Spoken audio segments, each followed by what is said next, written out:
Lecture du livre de la Genèse. En ces jours-là, le Seigneur dit à Abram, « Quitte ton pays, ta parenté et la maison de ton père, et va vers le pays que je te montrerai.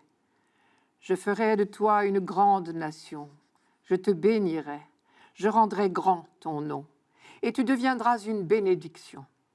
Je bénirai ceux qui te béniront, celui qui te maudira, je le réprouverai. En toi seront bénies toutes les familles de la terre. » Abram s'en alla, comme le Seigneur le lui avait dit, et Lot s'en alla avec lui. Les quelques lignes que nous venons de lire sont le premier acte de toute l'aventure de notre foi. La foi des Juifs d'abord, bien sûr, puis dans l'ordre chronologique, celle des chrétiens et des musulmans.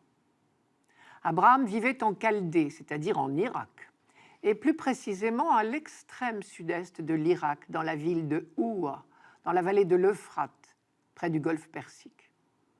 Il y vivait avec sa femme, Sarah, chez son père Téra et avec ses frères Nahor et Haran et son neveu Lot. Abraham avait 75 ans, sa femme Sarah 65. Il n'avait pas d'enfant.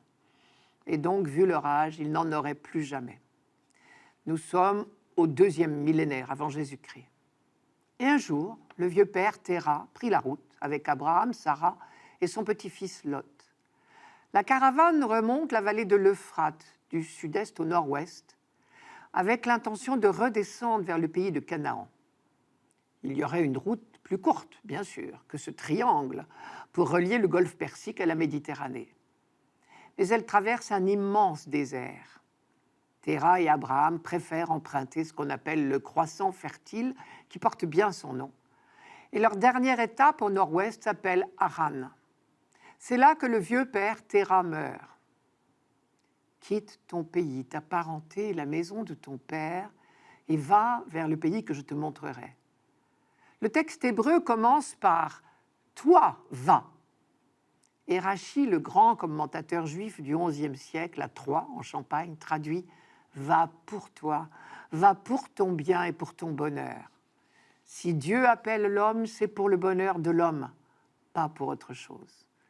Le dessein bienveillant de Dieu sur l'humanité est dans ces deux petits mots, pour toi.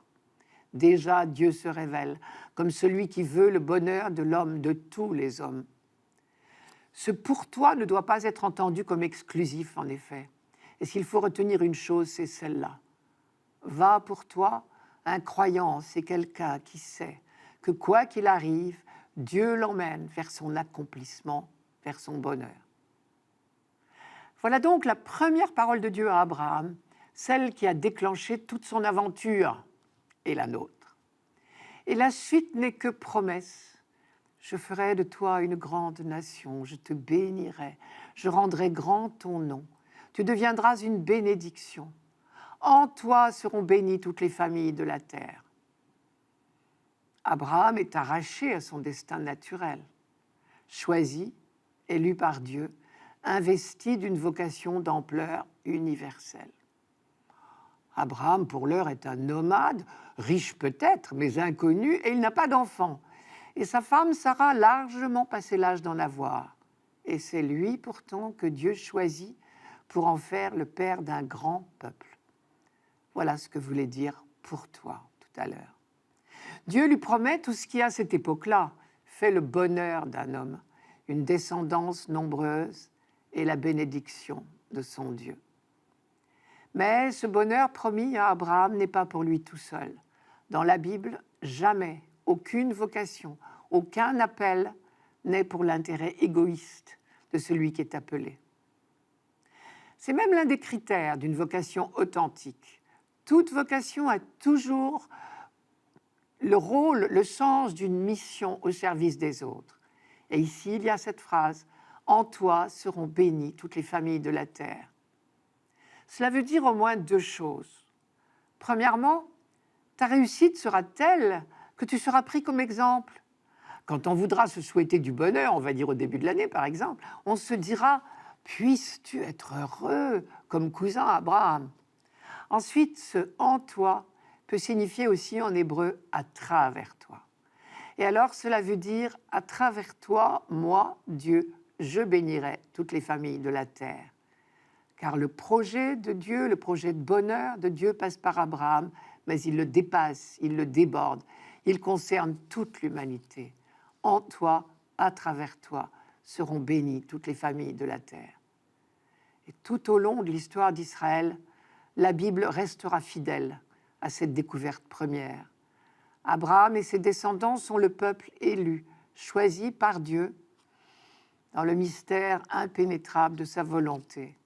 Mais c'est au bénéfice de l'humanité tout entière, et cela depuis le premier jour, depuis la première annonce à Abraham.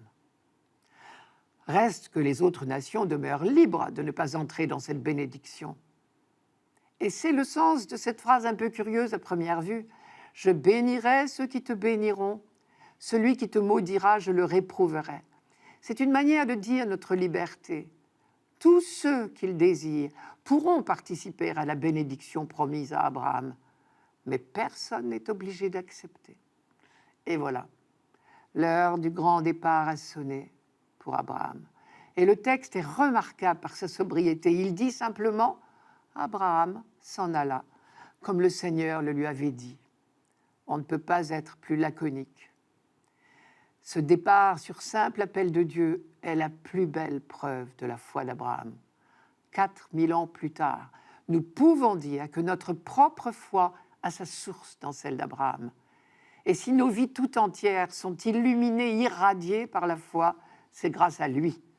Ce que saint Paul exprime dans la lettre aux Galates quand il dit « Ce sont les croyants qui sont fils d'Abraham ». Et toute l'histoire humaine est ainsi devenue le lieu de l'accomplissement de ces promesses de Dieu à Abraham.